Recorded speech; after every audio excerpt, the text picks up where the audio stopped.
Ta-da. Hey.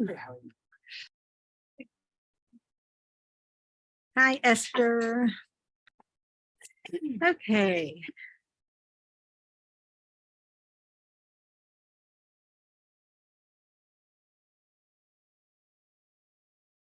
Okay.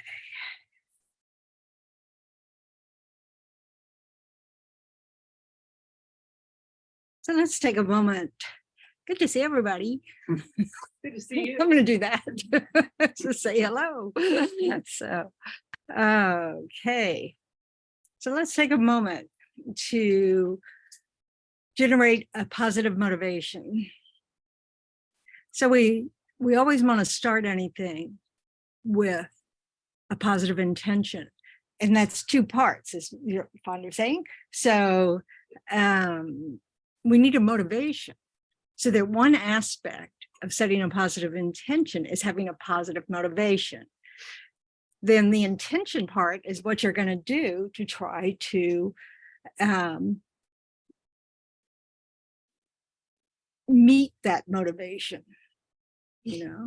So, so say you come because you kind of want to know more about the mind, you want, whatever, stuff like that. Or you're curious. So you just, well, then you need an intention. Okay, if you're curious, then you have to listen. You have to, and hopefully listen with an open mind, not just listen with a mind to show, oh, that's wrong. If you're curious, first you have to find out what's what, and then you can reject or not reject, doesn't matter. So if you're motivated to improve your mind for the benefit of others, again, you have to listen. If you're here to learn something, then we need to listen. And we also need to investigate what we're listening to, see if how does it work with our experience, kind of thing. But that's a more long-term process. So anyway, but if we want to be of benefit to other beings, and the best motivation is to do everything for the benefit, or, with the hope that it will benefit all sentient beings. One of the things involved in that intention is to keep in mind all sentient beings. To remember it's not just you suffering, it's all sentient beings suffer. And we're trying to figure out a way to help us find happiness, because then we can show others how to find happiness, how we could reduce suffering. So it's so we want to bring to mind, and I find it's easy to start with thinking about the people of our lives, how we want to be kind and, present for, or however we, however we experience that for our loved ones, our friends, our coworkers, however that is. And then we want to spread it out some. We want to be more expansive because, of course, the people we love have other people they also love. So we want to care about their loved ones. And then those loved ones have people they love. So we want to care about those loved ones. So we just want to keep expanding it out, taking it all in, that it's, the fact that someone's our loved one in this moment is interdependent. It's, causes and conditions coming together that we even meet them. And everybody is in that same boat. So we just want to recognize that what divides us is not as important as the fact that we're all sentient beings who want to avoid suffering and want to have happiness. That's, we're the same that way. So let's take a moment to just kind of get our hearts in that kind of place as well as we can. And you can, of course, always start with just the people in this room. So bring your mind's attention to sitting here, knowing that you're surrounded by others. And just wishing them well. May this day go well for them. May this day go well for their loved ones.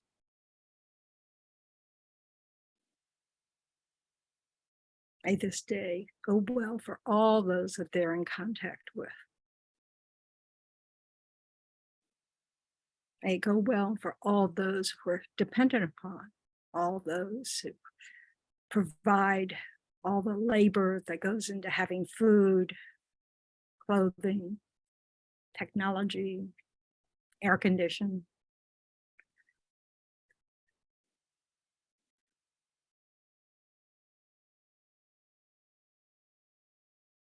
And just try to acknowledge that just like me, they all want to be free of suffering. They want to experience peace of mind, not just for themselves, but also for their loved ones, just like I do.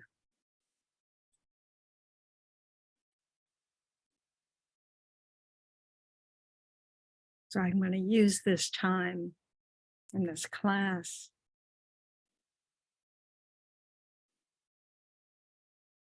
well in order to be of benefit to them.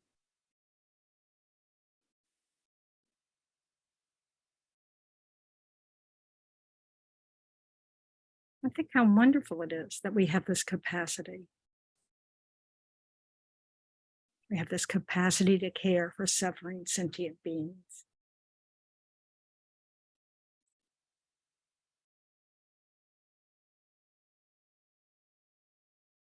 So let's recite the four measurables first. Hernan, that's on page 34.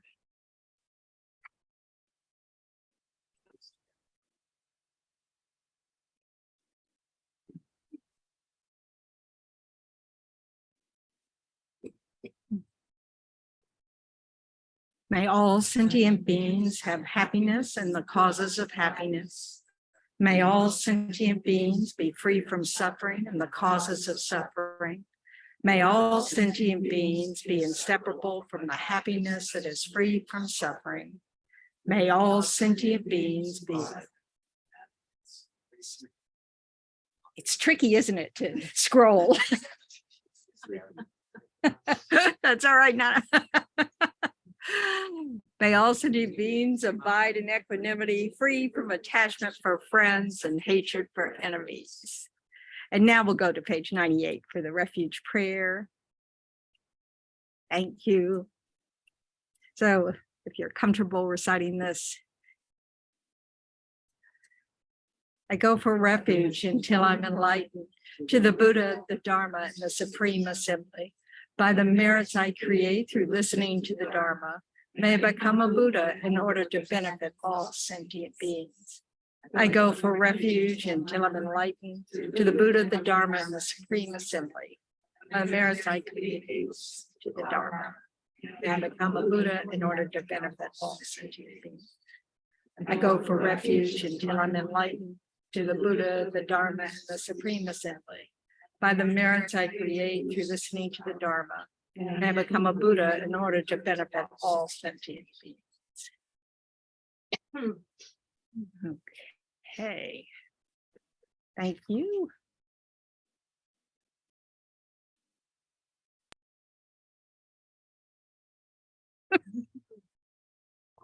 Somebody's successful here. Yes. Okay, my name is Tendron. I'm a nun in the Tibetan Buddhist tradition. That's kind of all I know. What else should I say? Yeah, I'm impermanent. I'm always changing. I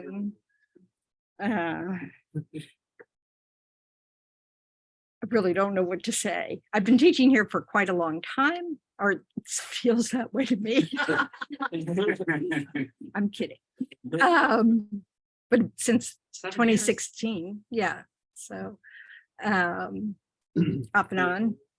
You want me to put these on? Do. How is that? I can't hear it at all. How's that? Okay, is that good, Melissa? Is it good? Great. All right. So we've been talking about, what have we been talking about? It's always good to see if anybody remembers what we're talking about. What was that? Emptiness of the five skandhas. Oh, our precise answer is emptiness of the five skandhas. What are the five skandhas? What is a skandha? What is a skandha? It's an aggregate. What's an aggregate? Feeling, perception. It's a part. So it's a part. So we have five aggregates. One is our body, that's the form, and the other are mind. Okay. So it's understanding the emptiness of our body and mind. Why? Who cares? Because I've experienced the emptiness. She would break. Who cares? I can't. Okay, good. That's good. That's a start. Then I can help relieve the suffering of all sentient beings. Okay, so it's through understanding emptiness that we actually can be freed from suffering of samsara. Does that mean anything to you? Yeah. What does that mean? Freedom. Freedom. So it's all about how do we free ourselves from the suffering? What's the foundation of that idea? What's that idea saying? If we have to understand emptiness, what is emptiness? This is not water, that's a microphone. See, this is where we get into problems. Nothing exists from its own side. Nothing exists from its own side, meaning all phenomena are dependent. They're dependent arisings. They come together through causes and conditions. So what is emptiness getting at? Seeing the absolute reality instead of the connection. Well, it's about seeing reality as it is, as opposed to the way it appears to us. Yeah. Everything is in the Everything is like an illusion. We exist. That's not the problem. The way we think we exist is the problem. Unless you're already liberated and you know how we exist. But if you're an ordinary being, everything appears to us to exist in a particular way, and it's mistaken. It's not accurate. And so the Buddha taught that misunderstanding of how we exist is at the root. It is the foundation of all our suffering.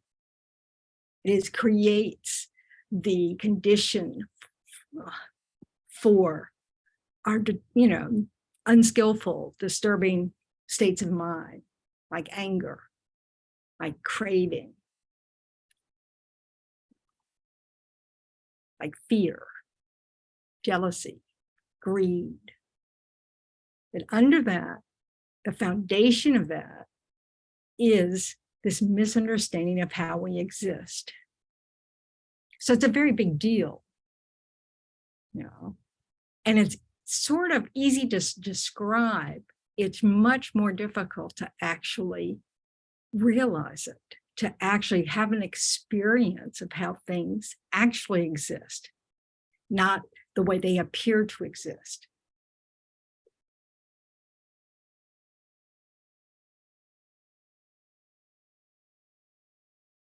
And the best object to look at is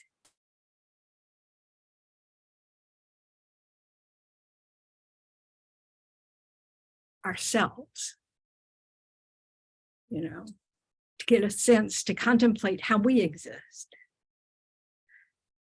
So one way we exist is,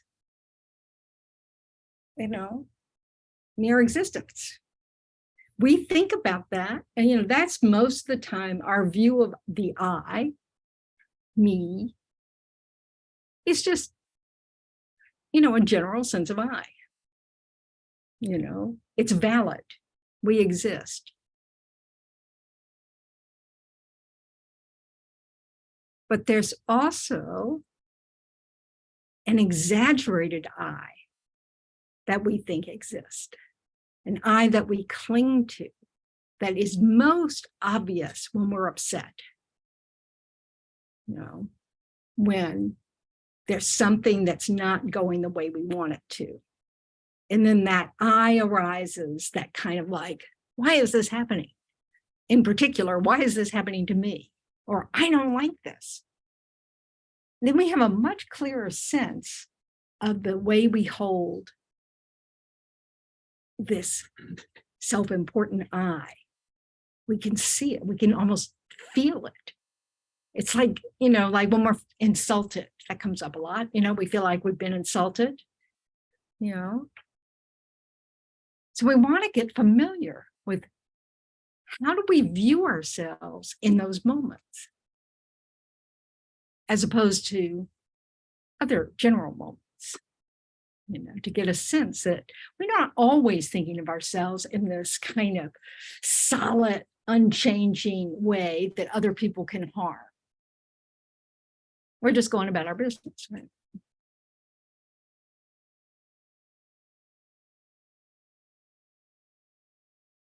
And we want to develop the view that's able to realize how the I exists ultimately without inherent existence.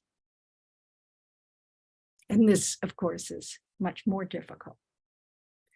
But Lama Zopa Rinpoche, I always forget this, has a chord that stops me. Lama Zopa Rinpoche likes to talk about how we want to think about these different ways we can think things exist throughout the day, not just sitting on a cushion reflecting on, oh, I can't find the I in my body. If I actually look for where's my I can't find it in a particular location in the body. I can't even find it in a particular moment of mind, because there are many moments of mind, there are many moments of body. So there's nothing I can't actually find my I, but it sure feels like it's there, So we want to, as we're just going through the day, kind of think, who am I? And just look at how we're holding the I in that moment. If we're just seeing it as something that exists, or if we're in that moment feeling very much like there's an I that's being insulted or praised or bored or whatever it is, where we really have a strong sense of I. Yes, Graciela. What? The I that gets hurt. The I that gets hurt. Of course, there's an I that doesn't get hurt. What does it get? Anger? Well, that's hurt. It's a form of hurt. I'm angry because you've done something wrong to me. What else do we have? Happiness. We also have happiness. Somebody. Okay. Does that I also get exaggerated?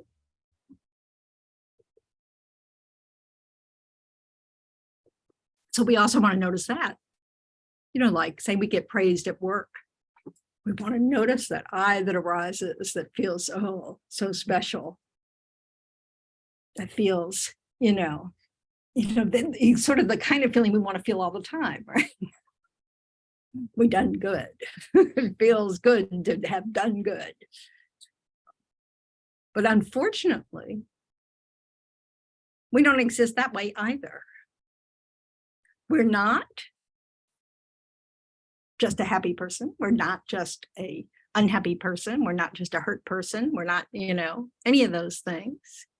That if we look in these mental moments, there's no I to hold on to there either, yet we try to. So when something pleasant happens, or someone praises us, we cling to it.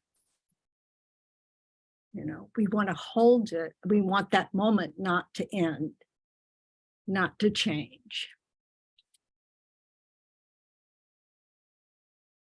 And we think it can be grasped after. It appears that way to us. So how do we, what ways can we tell if we're clinging?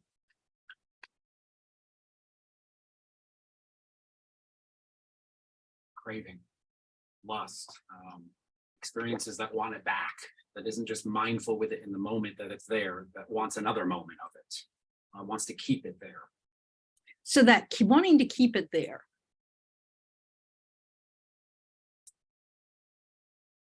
What does that imply about the object? That it's permanent. Attachment to permanent thing. So Yes. And what did you say? The happiness is in the object. That happiness is in the object. What did you say, Lee? Oh, sorry, I was looking at the 5 aggregates. Yeah, sorry. That we want to keep it there. And then you said, well, what would that mean about the object? And then I said that it would be permanent. And then Okay. started sharing. So yes, so the fact that we want something to stay implies, you know, that we think that object could be permanent. We think that that desirable quality is in the object itself. That if I want to feel this way, I need this object. That's what's necessary.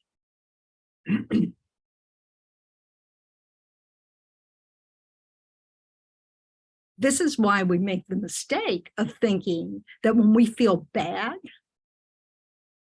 what do we think? Applying these things. we assign blame to whatever's making us feel bad. Well, first we think it's permanent. You know, we think it's in the object.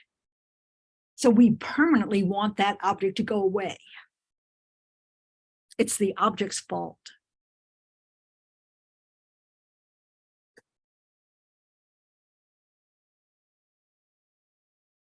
This is kind of explains our roller coaster experience of our days. We want the object to stay. Or stay away forever. The 8-year-old car that I have no longer has its shine. And we notice, don't we? Yeah, I feel it. My car is not this bright, shiny object it was once. Not how I park in it. Yeah. So what's one of the difficulties with this way of thinking?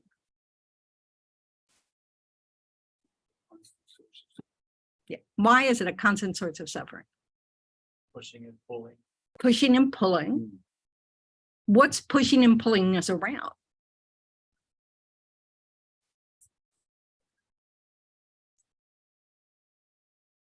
So these ideas that we think things are permanent.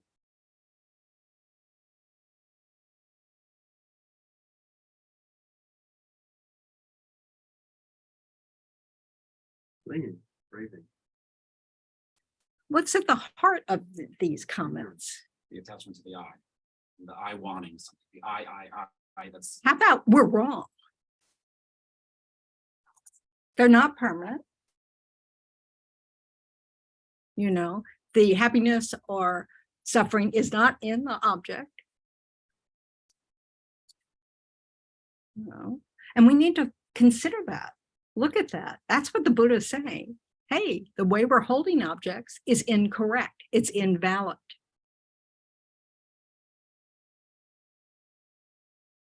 You were getting a very important part. You said, we think,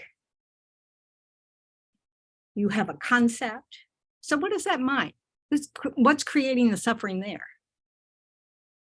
mental projections. The mind. Yeah. Or mental projection.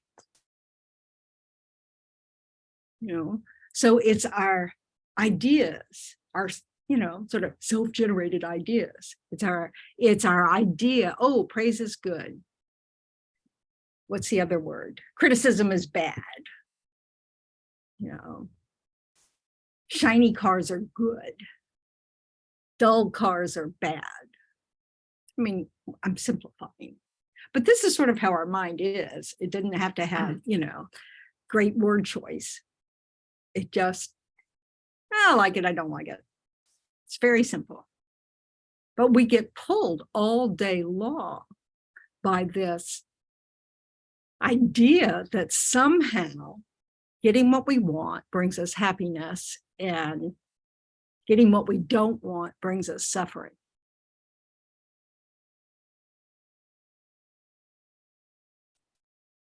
And that's due to our mistaken understanding of appearances. You know, it appears that the deliciousness of chocolate cake is in the chocolate cake. You know? But does everybody like chocolate cake? Some people are insane. They don't like chocolate cake. You know, because it's in the chocolate cake. You do know that, right? See, this is the problem. Is there's a part of us that totally gets this. You know, we know that there's no ingredient of deliciousness in the chocolate cake. That some people like it, some people don't. Some people really like it. Some people take it or leave it. So it can't be in the cake. Where does it exist? It's our experience of the cake. And we all have different experiences. Not only that, we don't have the same experience twice of the chocolate cake.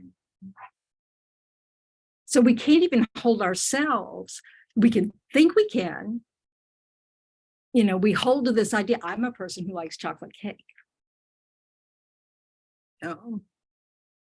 Not that that has any value, knowing that or not knowing that, you know, but we do this with ourselves, and we do it with each other. We take one little moment of experience and we try to make it define something. So when somebody insults us, we can just take that moment and say, they're not nice people. No.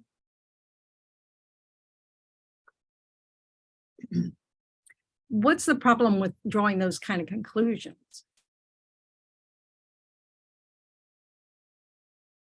Well, for me, if I have my first piece of chocolate cake and I have not had that experience yet, and I make up this great thing, and I start judging everything against it. So my new experience now can be that was better than or less than, and it can kind of compound itself. Okay, so we can, you know, exaggerate it further and start using it as a point of reference. What does it do to our relationships if we say, oh, that's not a nice person? It limits the possibilities for anything else. Yeah, it really limits the possibility. One of the things the Buddha talked about, or at least Lama Tsongkhapa talked about, is, you know, the attributes of a listener to the Dharma, but it's a listener to anything. And he talked about 3 pots. And he said one pot is an upside down pot. So if you're like an upside down pot, nothing goes in. You've decided. You know, so it just doesn't go in. Another pot is a polluted pot, a dirty pot, so that whatever goes in it gets mixed. That's sort of like how we are. And the dirtiness is our ignorance. You know, the good news is we can remove the ignorance by developing an understanding of how things actually exist, not the way we've been grasping at them to exist. And then we also have a leaky pot, which older you get, the more you're familiar with. You know, things go in and they go out. And then you hear it again, you kind of go, oh, that's so familiar. And then it goes out. So obviously we want to be like a clean pot so that we can, fill it with the teachings, and then examine it, from within, find our inner wisdom, and investigate. Is there truth here? How does this match up with my own experience? Oh, I've never thought about it that way, kind of thing. So we look.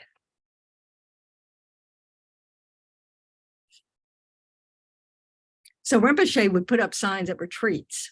I not personally put up signs. He'd have someone put up signs that say things like, this tree does not exist inherently. That'd be a sign on a tree,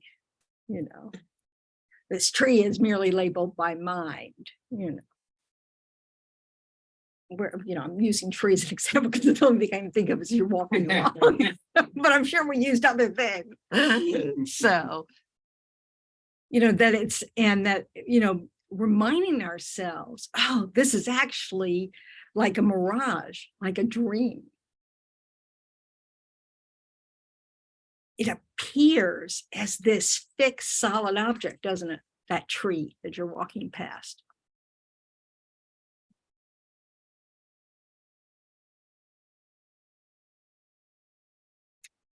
Y'all ever looked at the, I don't know whether it's on Google Earth or wherever it is, but where you can look at, like the Earth from the point of view of the galaxy or something, you can't see it, right?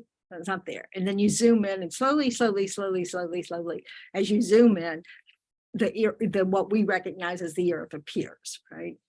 Well, what if you go further? You zoom in further. What do you see? Plants and grass. You see the details. What if you go further? Molecules, then atoms. And you go further. Do you see it? Says the yoga. But it's there. Yes, it is there. Yeah. We end up with like space again. You start out in space. And then you end up in space. There's all these particles, physical, that space particles, that make up the objects that we actually can see, but mostly there's space. And what's happening in that space? Or within that space? A lot of movement. A lot of movement, there's energy. Change is happening. Don't move my arm this way. Shoot.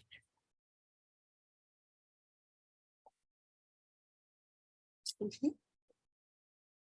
I whine for a moment.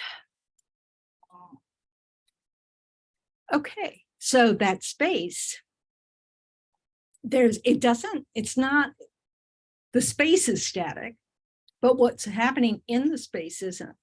So somebody a minute ago said, potential opportunities, when if we don't become an upside down pot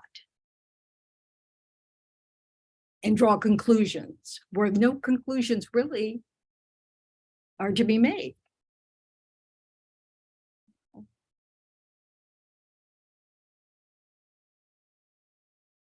The possibility of our experiences becomes vast.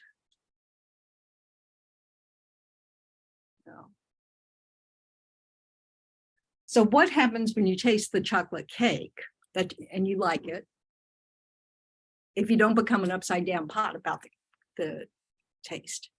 So what did Leaf describe? What's one way to respond, to experience that bite of delicious cake? You're either gonna like it or not, or whatever. Or whatever. And you ran with whatever. Right here. Oh, I really like it. Let's make sure I order it every time. Let's make sure I can get, maybe I can buy it and put it in my freezer and always have it available, blah, blah, blah, blah, blah. So what has Leaf missed while he's doing all that? Enjoying it. The taste of the cake.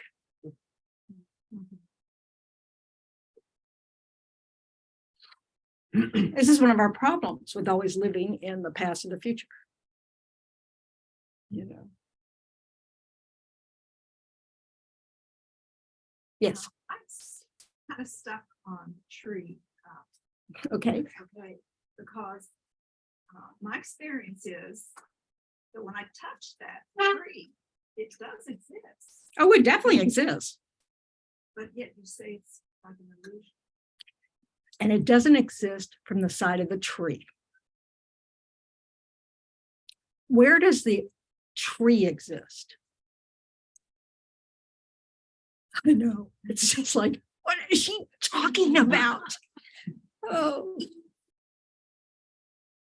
It's the emptiness does not equate to not existing. I know, we've said that. So wait, so that's not what my question is. Where does the tree exist? In space. Okay, it exists in space, it arises in space, it appearances in space, but where does tree exist? In the mind, In my experience. in the mind. There's nothing from the side of the tree that says tree. I'm a tree.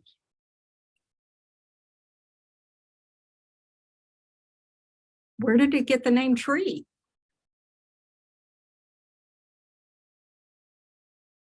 Did it just appear to Webster and he wrote it in his dictionary? That's probably not the dictionaries used these days. Just appears to dictionary.com.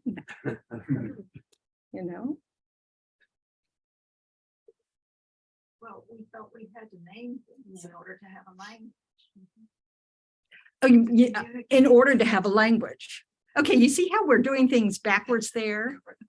We're justifying the fact that, you know, it's a tree because we named it a tree. And conventionally, people in English or speak English agree it's a tree, you know? Okay, It's merely a label. it's merely a label. It doesn't come from the side of the tree at all. There's no treeness there. This is very subtle.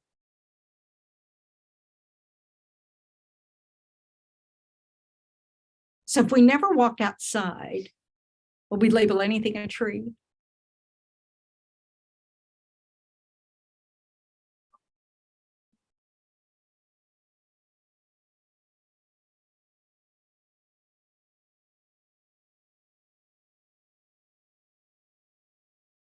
You've never seen a tree? Mm-hmm. Okay. Do trees exist Sure. on this planet? But they exist because we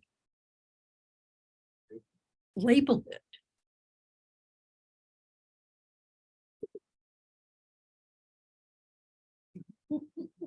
Having a fight with the microphone. Now that may not seem very significant that we labeled it tree, because we think that there's something from the side of the object. Doesn't matter whether we call it a tree or not. You could call it, I don't know, something else, a pencil, you know. But it's more than that, isn't it? There's actually nothing coming from the side of the object. Where do you think we decided to call it anything at all? When? In what circumstance? Came in contact with. You need to talk to somebody about. How about when the limb falls off of it and hits you in the head?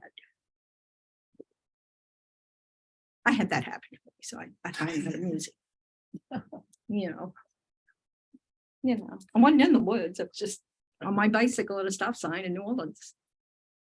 And the tree limb decided to fall. But we have some interaction with it, you know, and we give it a name, like you said, so we can communicate.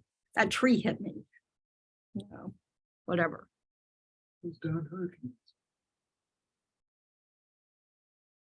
Those darn hurricanes. But it isn't just the hurricanes, is it? What is it about a tree that makes a limb fall? Impermanent. Impermanence. It doesn't last. Remember one time I was in Charlotte when some hurricane hit Charlotte and took out, a whole bunch of their oak trees. And I considered it the city of oaks. And now it's not the city of oaks, but, because I know oak trees. But so labels change because things are impermanent. They also realized they planted all the oak trees at the same time, so they were all going to die at the same time. These are the problems of samsara, the complications of the fact that we, are surrounded and we ourselves are all impermanent, changing moment to moment. And yet we grasp, stay, away, don't like them. But our happiness and suffering don't come from the side of the objects. What's the good news about that?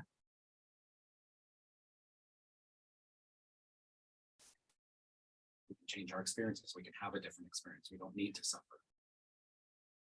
So it's still out there. Carry with you whatever you want. You carry with you whatever you Why? want. Have it carried with you. Have it not outside. It's inside. Is it inherently inside? Once you're happy, you're always happy? No, because I'm not focused. Oh, because you're But I not am focusing on happy. it. You are, that's possible. I'm not paying attention to it. I'm letting myself be identified with the objects. Okay. But it is there. Sense. It's possible there.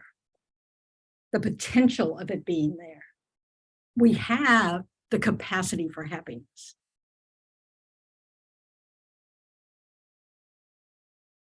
But it doesn't inherently exist. It's not permanent. It's momentary. Experience is momentary. Mental events are momentary. It's not just like we have mentality that's just one solid thing throughout time. It's momentary.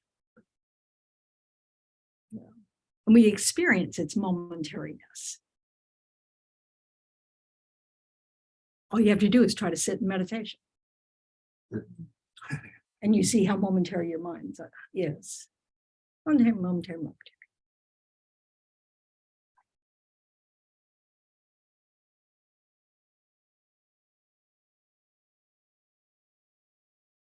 Yes.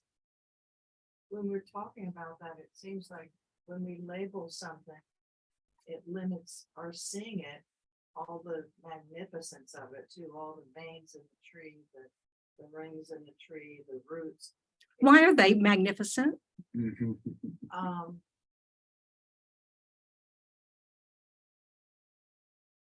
Where do our experiences of pleasure come from? the mind, What's their cause?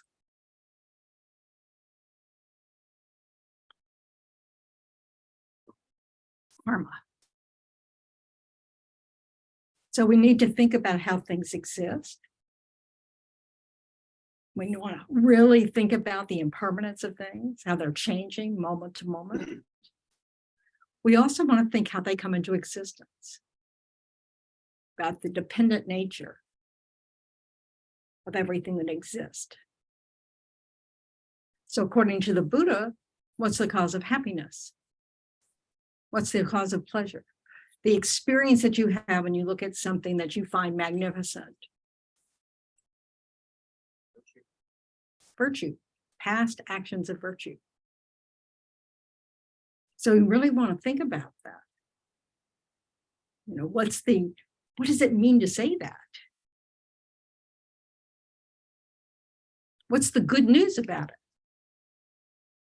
That we can keep creating it, be virtuous, keep creating causes for it. Yes, it's under our control.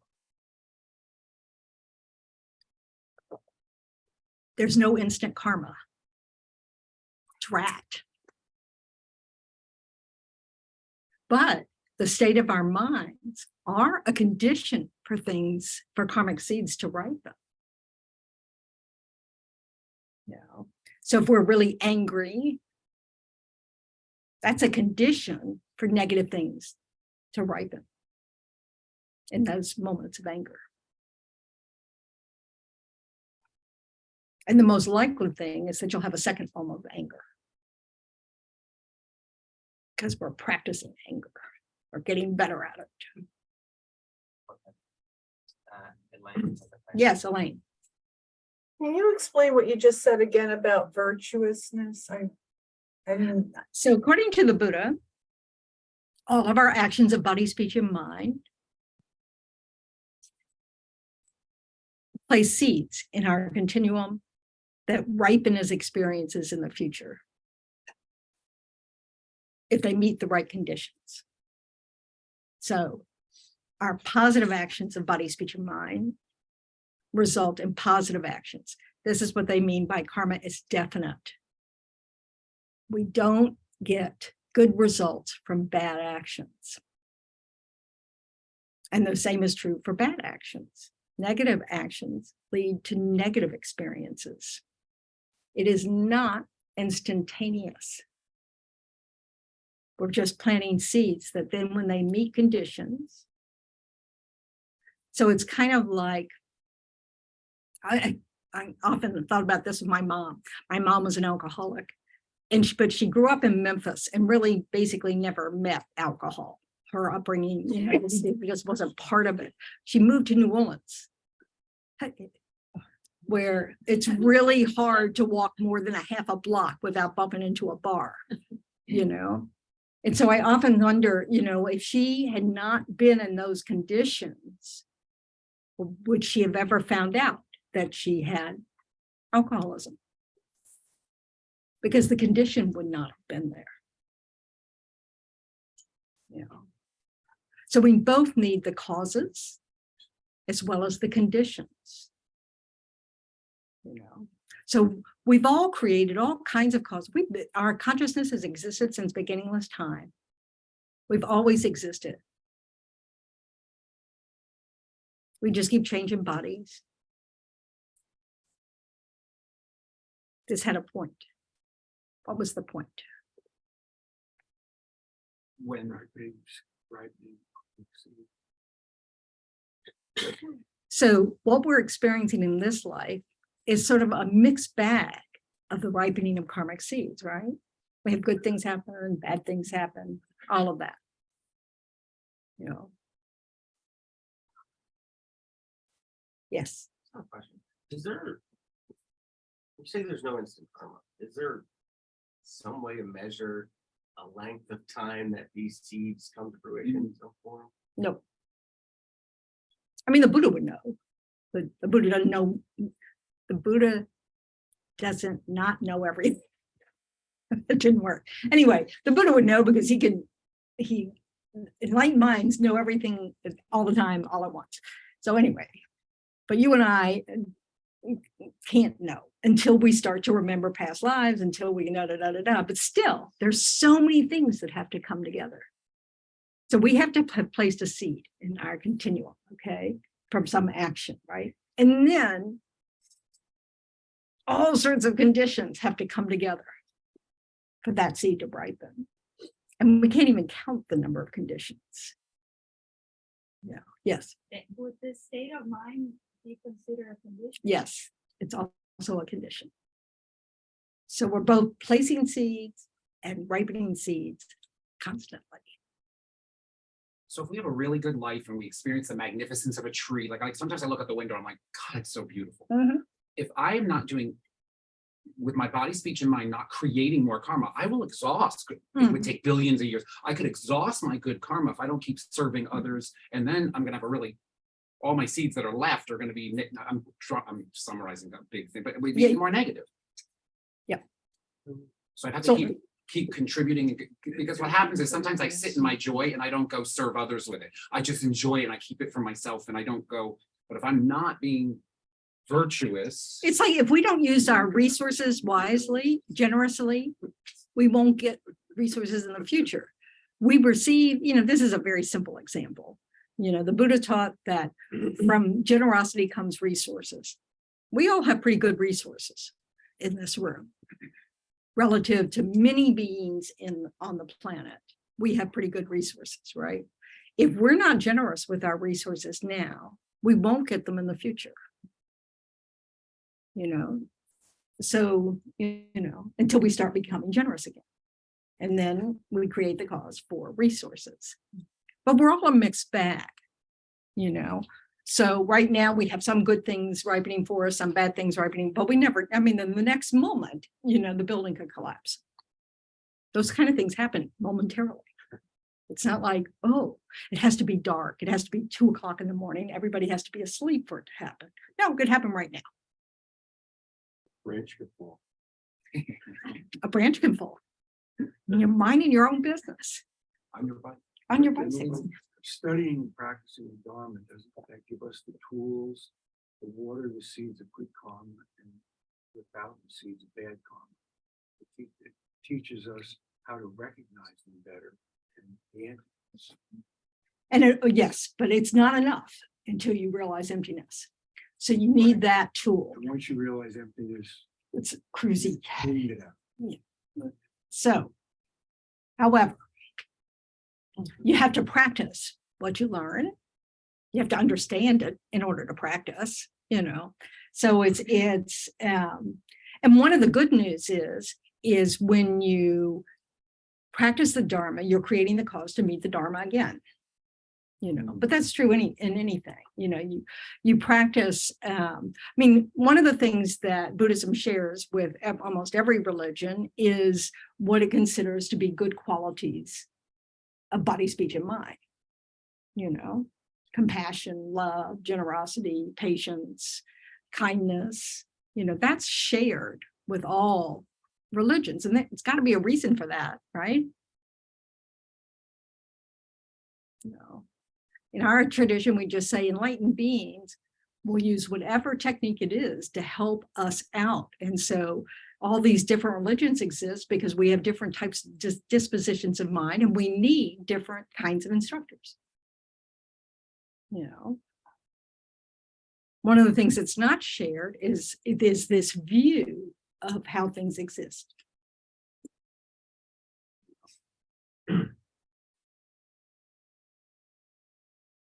How you doing there? Terrific. I'm not talking to you.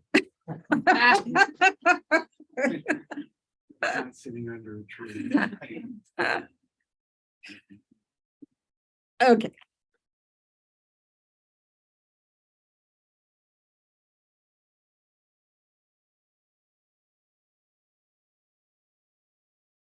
So it really is important to remember that the sense that things do not exist in the way they appear does not mean they don't exist. They do exist. But the way we're holding them to exist, this mistaken idea that somehow things exist in a sort of independent, permanent way, and that so we can, when somebody acts badly, we can just say, that's a bad person. That jump from experiencing a moment to superimposing upon that moment some sort of permanence, concreteness, solidity, something to cling to, all of that, that's the problem. It's driven by the sense of self.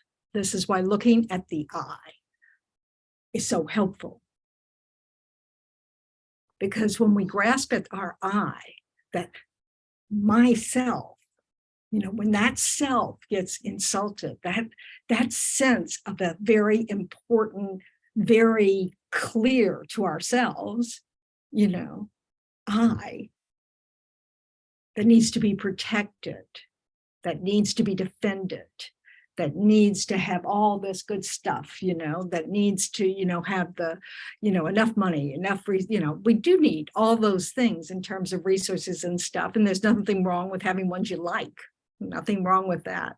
It's our idea that we have to have them in order to be happy, or we have to avoid them in order to not have suffering.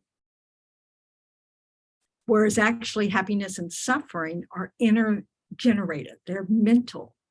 The experience of happiness and suffering is a mental activity. We have the experiences of our senses, but suffering, happiness is a mental experience. And those senses are Not a mental experience. Our sense consciousnesses are mental.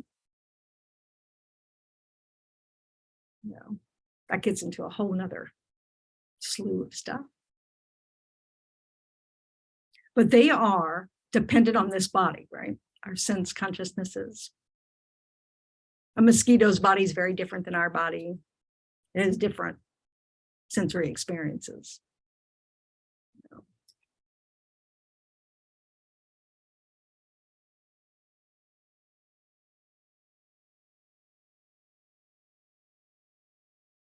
So we really, the more we can reflect on how we're holding our eye, and it changes, it's momentary. We have many moments where it's just a general eye, we exist, we're going about our business. We're not clinging to anything, But those moments, we want to notice those moments when we're clinging to a sense of I that is exaggerated.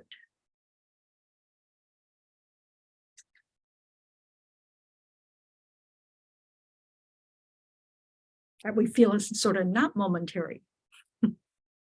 Yes. What do you do with it when you realize it?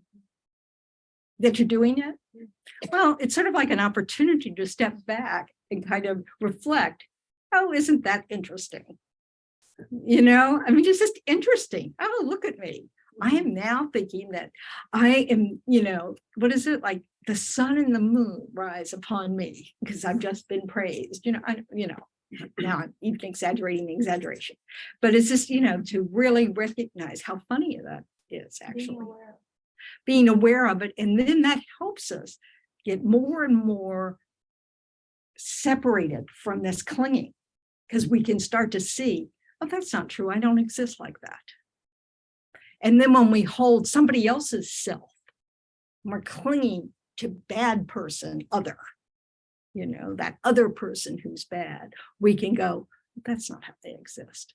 When we chill out a little, but the more we practice it, the less we have such a tight grip in the first place. And that's really important. That gives us a lot more possibility. And it's more accurate. See, that's the problem, is when we, this clinging attitude is wrong. It's invalid. It doesn't work. That's why, and guess what? That's why it doesn't work, is because it's wrong. Clinging to the self does not help anything. So we want to recognize it and then just kind of see if in the moment we can kind of go, well, that's not true. That takes a little practice. Or we can just see, what is the effect of me grasping? Oh, I feel miserable because this person just insulted me. Or I feel great. And then we recognize, oh, I'm on a roller coaster here. My happiness and suffering is dependent on other things happening. Whereas if I can develop, my inner wisdom, whereas I can develop just this knowledge of momentariness, I can have a more steady experience of a peaceful mind that isn't dependent upon, other objects. So being able to step back, like when you're being insulted, if you're able to step back, what does that open the possibility to? Tons of stuff. It just opens up possibilities when you have choice or whatever. Not harming them. First, you can choose not to retaliate and say something mean and not nice back. You take it as feedback. You can take it as feedback, see if there's any truth to it. let go of the tone that it was set in and just listen to the words for a moment, and say, oh, I wonder if there's any truth to that. I'm sorry, healing. Yes. Boy, you can tell I never had that cross my mind. If you're having that experience, there's a seed that was planted in the past for that to happen. And if you don't take that experience on a transformative way, you're just creating another seed to happen again in the future. So if you don't let it heal, you will repeat. Okay, so that's good. So Hernan's talking about healing, that we can respond to it with as healing. So I think in Buddhist jargon, I would call that we're exhausting some seed, that if we cling to that, we're going to create the cause to experience it again. Now we're talking about negative things, because of course, positive things we wanted to happen. So, but when positive things happens, we created the cause for that. So yes, we definitely want to think, oh, let's keep creating more of these causes. So when things exhaust, it's kind of like healing. We go, oh, I don't like to be treated this way. Maybe I shouldn't treat others this way, because that's the cause of being treated this way. We might not have done it in this life. We may not remember, but most things we experience, we've kind of done in this life too, so especially when we talk about just, harsh words or, that kind of experience. So yes, Jack. Well, I think a nice thing that it can occur is compassion. Thank you. That's another opportunity there, isn't it? What does it mean when someone is being mean to you? What's a possibility there? They're hurt. They're hurt. Having a bad day. They're having a bad day. So, compassion can arise. And like we talked about recently, somebody here remembers, with that compassion, you can have curiosity. What's going on? How can I help?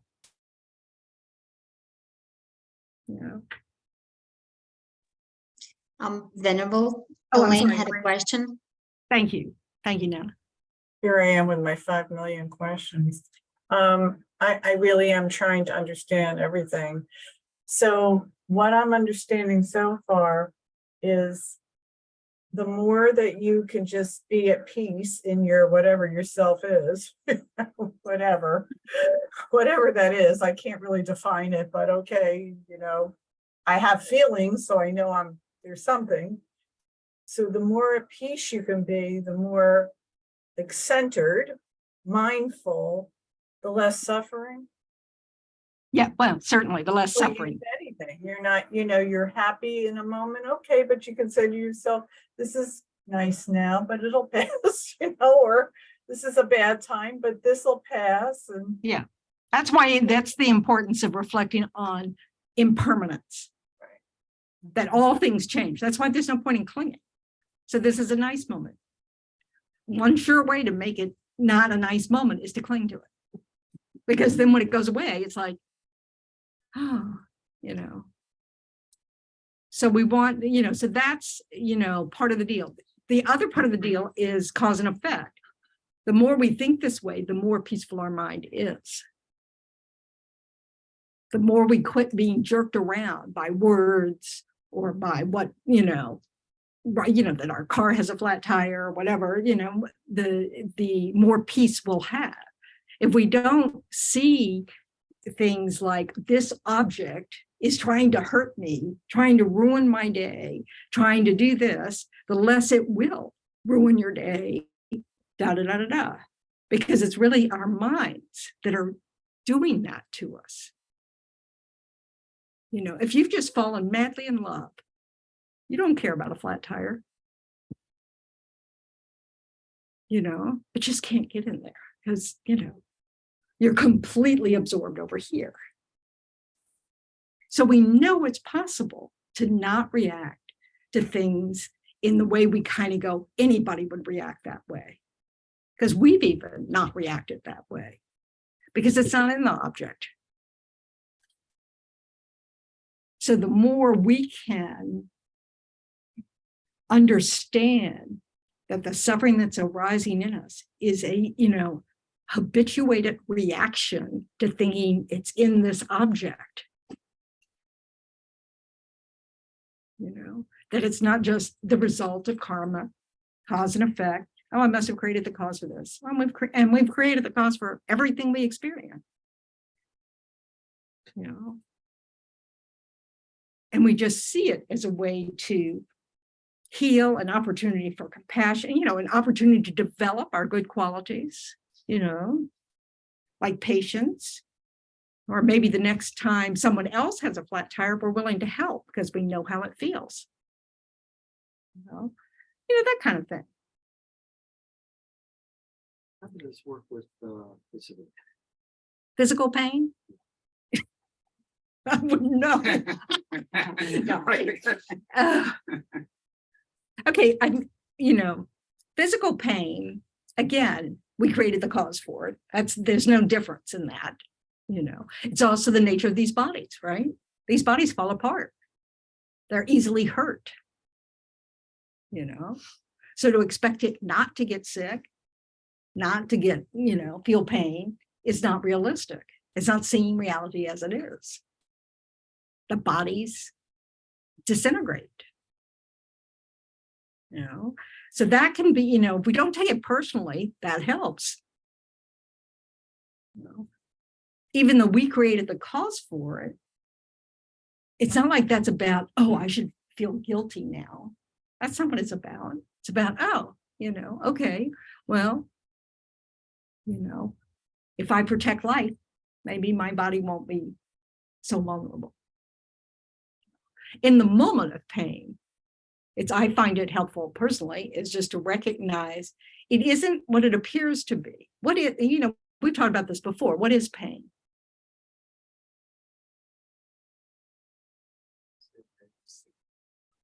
It's a way of signaling your body that it's in trouble.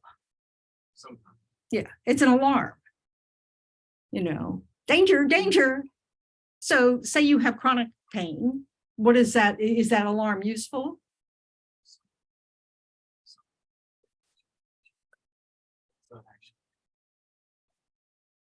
So I find pain just one of these great things that pain doesn't actually hurt, but we perceive it that way. What is pain? It's our body's alarm system.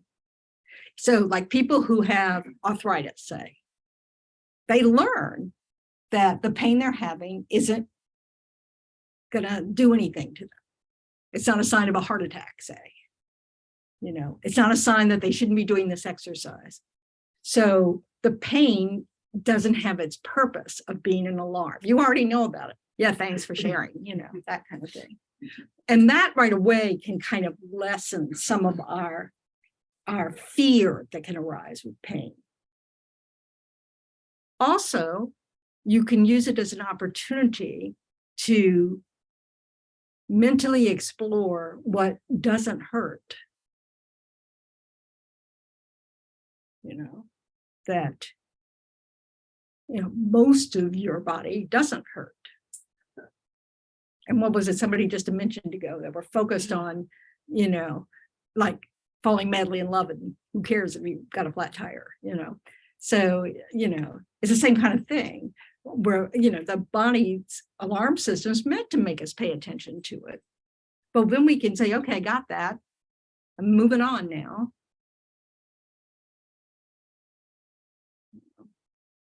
Because we don't have to suffer in addition to the body having pain. We can learn not to do that.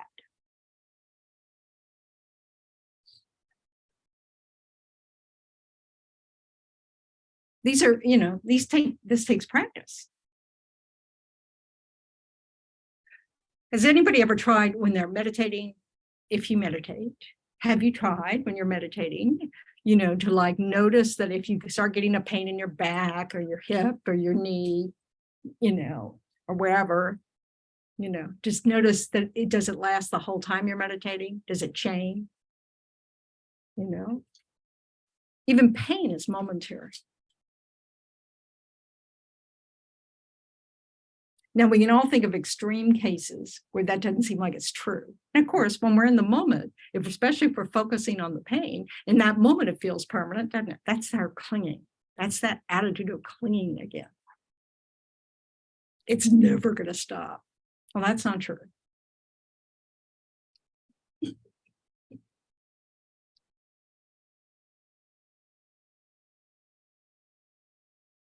So pain is a very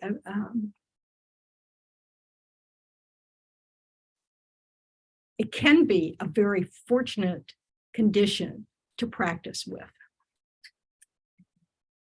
You know, because it's this, you know, it's sort of like meditating on the breath is convenient because we're always breathing, you know, and if we're not, don't need to meditate. So, you know, it's this, you know, so if you have chronic pain, you know, it's an opportunity to practice about thinking, oh, it doesn't exist the way it appears to exist.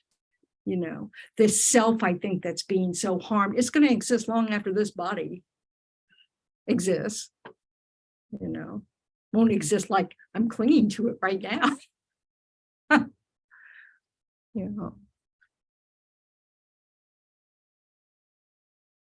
Does that make sense?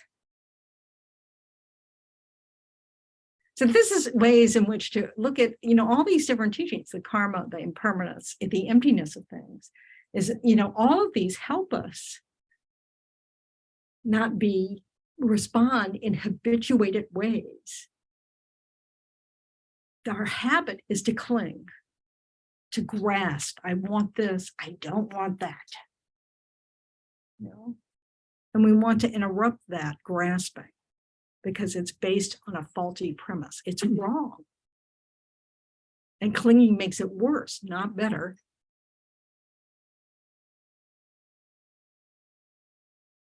So the more we can think about, you know, observe, recognize when our sense of I is really strong and kind of look at it. Go, okay, what if it's not true? You know, just consider that possibility. What is the way I'm experiencing this false? Is it being generated by my mind? Am I holding something in a way that's impossible for it to exist that way?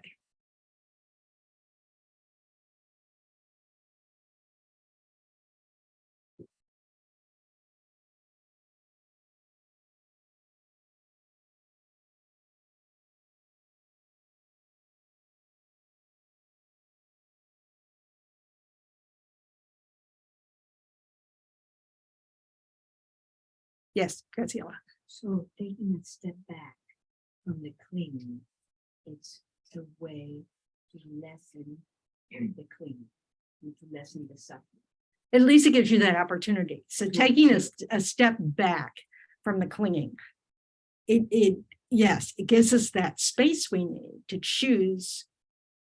Of course, we're out of control at the moment, so, you know, we'll probably still cling, but to just notice it, observe it. And there's going to be times when you realize, oh, this is silly.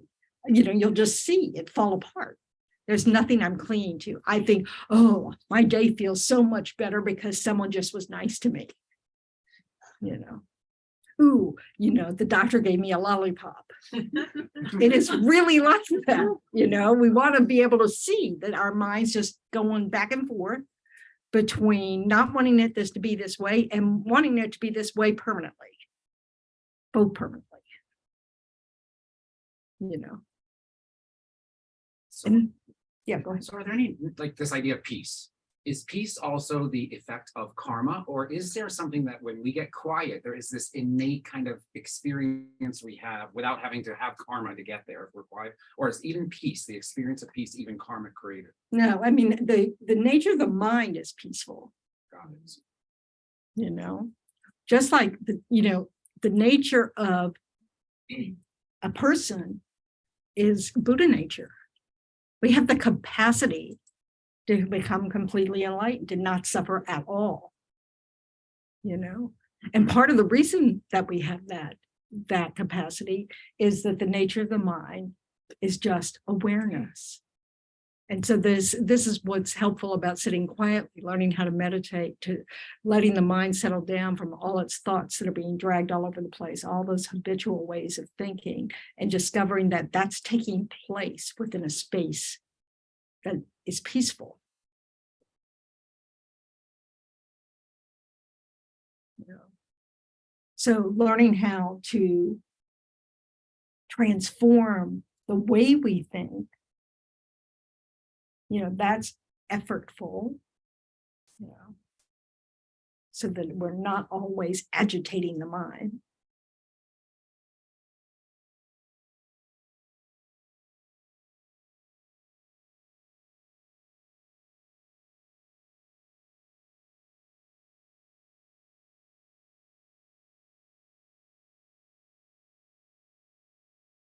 And it comes back to this idea, of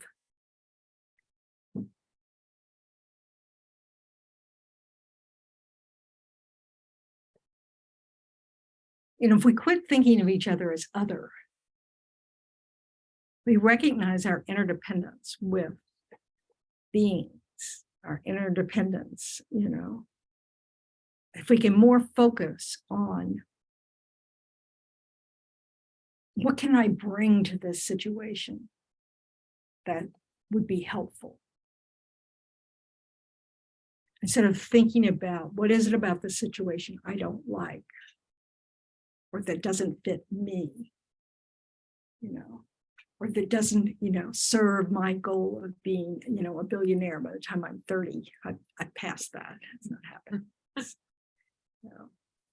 So, the more we can just think in terms of how can I be part of this group of sentient beings in a helpful, beneficial way.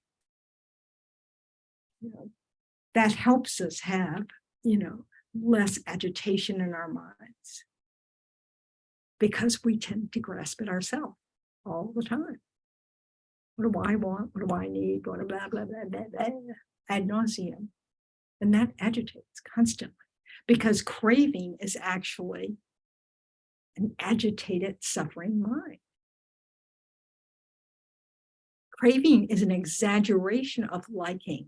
It's superimposing on things that we like an existence that's not there.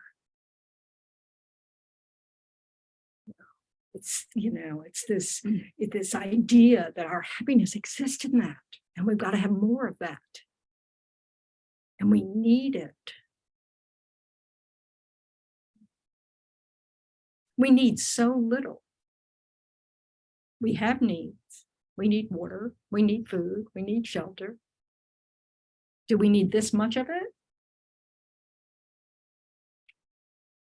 No. I mean, it's this constant drive to surround us with what we like and to avoid what we don't like. It's all about the self that we're trying to appease, and that self doesn't even exist,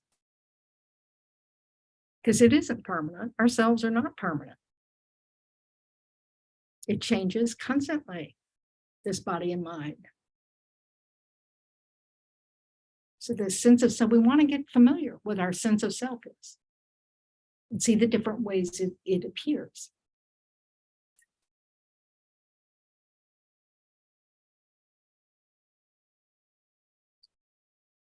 But we exist. That's not to fear. Go on ad nauseum. Okay. Yes. Catherine has a question. She says, Oh, I'm sorry. I don't see everybody on my screen. So It's in the chat. it's in the chat. Okay. If we can't change anything, then why do we work towards what we can bring to the situation? We can change. We can change everything that we think, do, and say.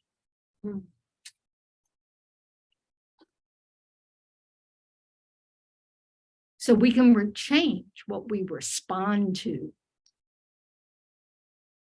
how we respond. We can't change what has just arisen. That's already happened.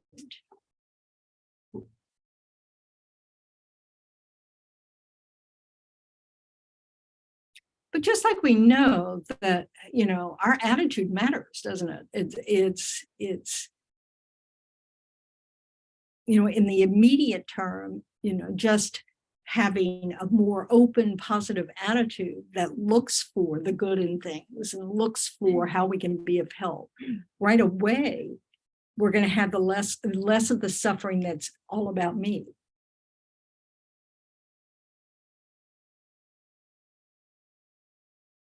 Yeah, we do need to accept the situation because it's already happened.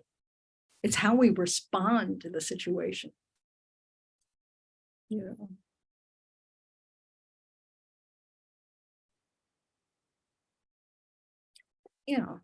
So it matters. Does that answer your question?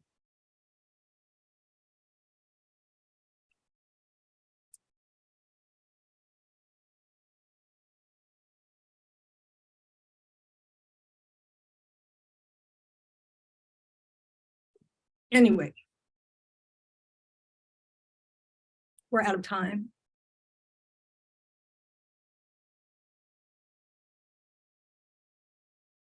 So I will confess that when I walked in this morning,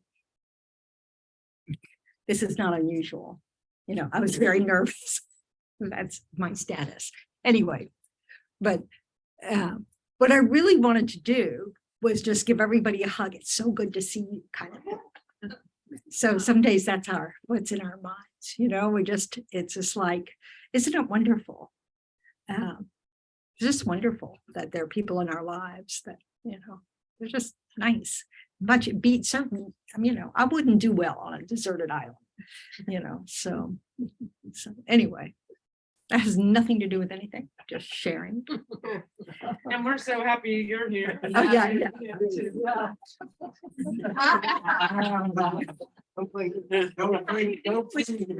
I tease. Yes. Yep. Don't cling to that. Don't cling to that. Yeah. Don't raise your arm that way. Okay. So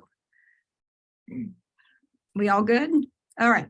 So we started this class, thinking about why we're here, what's our motivation, trying to set a motivation, set an intention.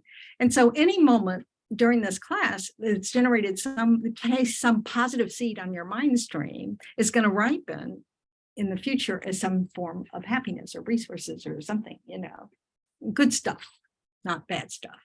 So we want to not be selfish with that. And we want to think about sharing that with others, giving it away to others. Wouldn't it be nice if we could give it away to others, but actually karma says, no, we can only experience, the results of things we create. So we're not going to lose anything by practicing the mind of generosity. So don't fear giving away your merits because you can't lose. It's a win-win situation. So not that any of y'all are worried about it, but I just thought I'd mention that. Okay, so we need to see page 246. Yes. Thank you. All right, so bring to mind, your positive seeds. May all beings everywhere, plagued by sufferings of body and mind, obtain an ocean of happiness and joy by virtue of my merits. May no living creature suffer, commit evil, or ever fall ill. May no one be afraid or belittled with a mind weighed down by depression. May the blind see forms and the deaf hear sounds. May those whose bodies are worn with toil be restored on finding repose. May the naked find clothing, the hungry find food. May the thirsty find water and delicious drinks. May the poor find wealth, those weak with sorrow find joy. May the forlorn find hope, constant happiness, and prosperity. May there be timely rains and bountiful harvests. May all medicines be effective and wholesome prayers bear fruit. May all who are sick and ill quickly be freed from their ailments. Whatever diseases there are in the world, may they never occur again. May the frightened cease to be afraid, and those bound be freed. May others find power, and may people think of benefiting each other. For as long as space remains, for as long as sentient beings remain, until then, may I too remain to dispel the miseries of the world. And then, yes, okay. So for the long, healthy, happy life of His Holiness, in the land encircled by snow mountains, you were the source of all happiness and good. All powerful Chenrezig Tenzin Gyatso, please remain until samsara ends. And then for the Prayer for Rinpoche. yes, Page 234, we have that in the gold book. who's sharing their screen I right now? think, so Nana. Hernan, it won't be in there because it's, we printed it out. Yeah, but I think, Nana, do you have it? No, Oh, I thought she had it. I thought I saw it. I have it. Which one is it? so you can stop sharing. Yeah. I do have it, but I'm not the one sharing. Okay. Mm, Which one? Can you share now? yep. But I don't know. We're doing the prayer for the swift return of Lama Zopa Rinpoche. The Dalai. Yes, by His Holiness the Dalai Lama. Okay, there it's on the screen. This is for our teacher who passed away a few months ago. We want him to return quickly to benefit us all. Peerless teacher and assembly of the children of the victorious ones.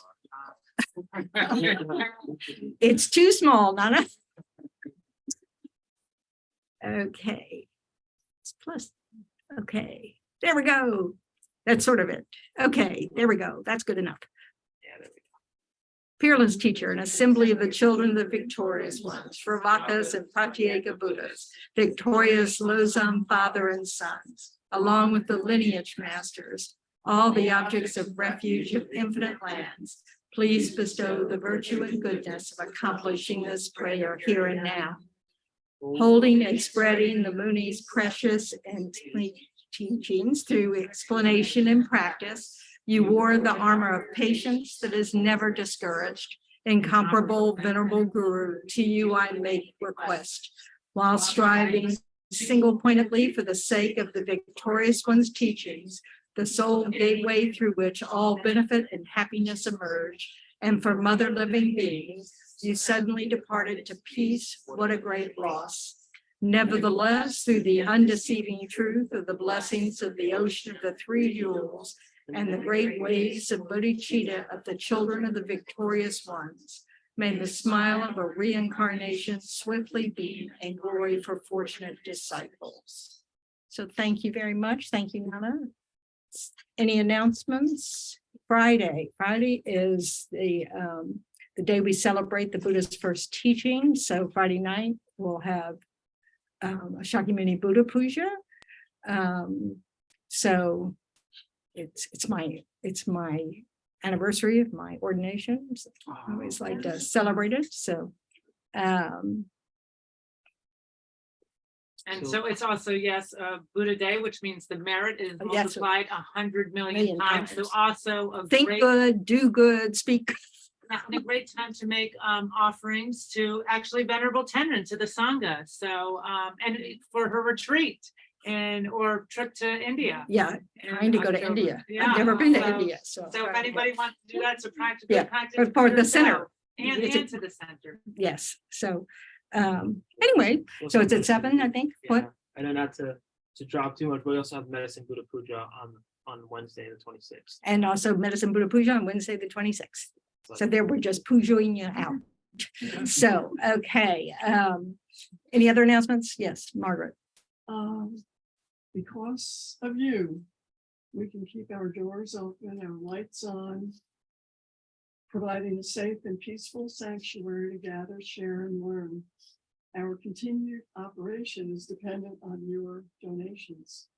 Memberships are available starting at $35 a month, and this includes attendance at our Sunday teachings, as well as most of the other teachings on and offline.